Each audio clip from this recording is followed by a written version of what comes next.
Na manake Waswahili husema ya kwamba hayawe hayawe hatimaye huwa, na ni siku ya simanzi. Manake utaona ya kwamba mamilioni ya Wakenya wameweza kufika katika makafani ya KU katika kumkumbuka ama kumuaga mwenda zake mwimbaji shupavu ambaye wengi waliweza kumjua Betty Bayo, na wengi wakisema ya kwamba nyimbo zake hasa zitakumbukwa kama fasihi simulizi ambayo ni kioo cha jamii, ambayo nyimbo zake ziliweza kupitisha ujumbe, na ujumbe huo ndio mamilioni ya wananchi leo hii wameweza kufika katika makafani haya kuhakikisha kwamba iwapo wataweza kupata nafasi ili waweze kumpa heshima zake za mwisho katika kamiti ambayo imekuwa ikiandaa hafla ya mazishi. Waliweza kufika ya kwamba kusema ya kwamba wananchi wataweza kufika makafani haya mwendo wa saa 1:30 ili waweze kupata nafasi ya kuhakikisha kwamba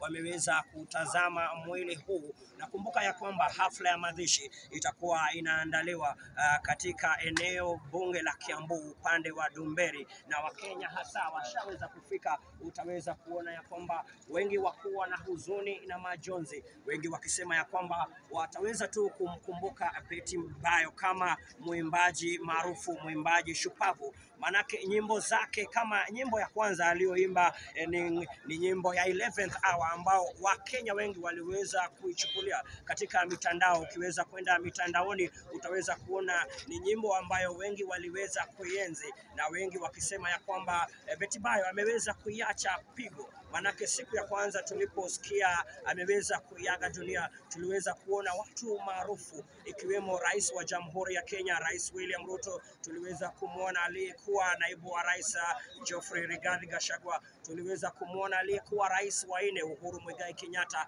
kati ya viongozi ambao waliweza kusimama na familia na wakaweza kupeana mchango wao kusimama na familia katika hafla hii ya mazishi. Nikueleze tu tumo makafani ya KU, na kutoka hapa manake nimeweza kuona hapa foleni bado imeanza, wananchi wakiweza kupata nafasi ili waweze kuangalia mwili wa mwenda zake. Na kutoka hapa tutakuwa tunaelekea uwanja wa Dumberi ambapo pia tutakuwa tunakuletea hafla inavyoendelea. Mimi naitwa Edwin Kagia, tutakuwa na wewe kwa siku ya leo ili tuweze kukuletea uhondo, na uhondo ni huu. Uwe na usiku mwema tukiwa makafani ya KU. Mimi naitwa Edwin Kagia.